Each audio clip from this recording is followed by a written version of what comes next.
نوجوان ہے، آیا ہے امام باقر کی خدمت میں، مکالمہ ہے جابر کا اور امام باقر کا۔ پوچھتے ہیں تم کون ہو؟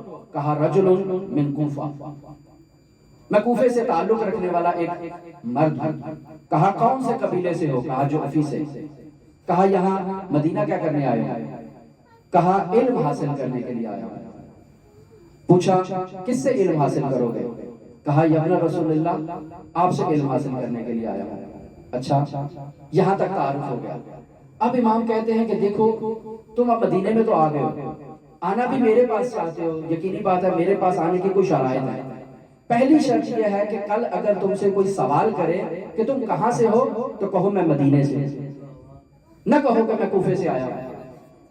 اب جابر تعجب، کیا مجھے جھوٹ بولنے کی اجازت ہے کہ میں مدینے سے ہوں جبکہ میں تو کوفے سے ہوں، مدینے کا تو نہیں ہوں؟ تو امام فرماتے ہیں کہ دیکھو جس شہر میں تم زندگی بسر کرو تم اسی شہر سے شمار ہو گئے، جب تک تم اس شہر کو ترک نہیں کرتے تھے۔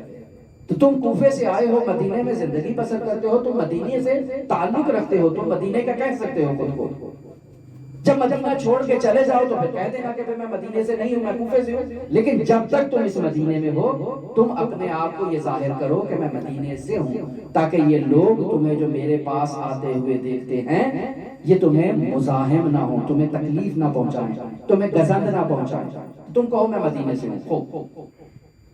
اب امام سے یہ گفتگو جب کمپلیٹ ہوئی تو امام نے اسے کتابوں کا ایک مجموعہ دیا۔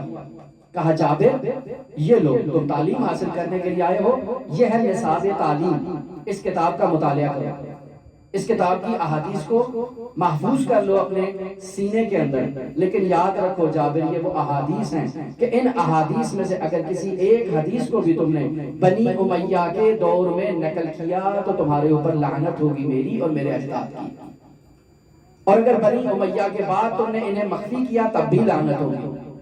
اچھا یہ ایک کتاب الگ سے دی۔ پھر جابر کہتے ہیں مجھے ایک اور کتاب دی، کہا کہ یہ بھی لو، اس کا بھی مطالعہ کرو، یہ وہ احادیث ہیں کہ قیامت تک انہیں بیان کرنے کی تمہیں اجازت نہیں ہے۔ اور پھر تیسری احادیث جس میں جابر کو اختیار ہے، مرحوم شیخ توسی نے بھی اس تمام ماجرا کو اور واقعہ کو تحریر کیا ہے، مرحوم مجلسی نے بھی ذکر کیا ہے، اور باقی شخصیات نے بھی اس واقعے کو اور اس ماجرا کو جابر بن یزید جعفی سے اسی طرح سے نقل کیا۔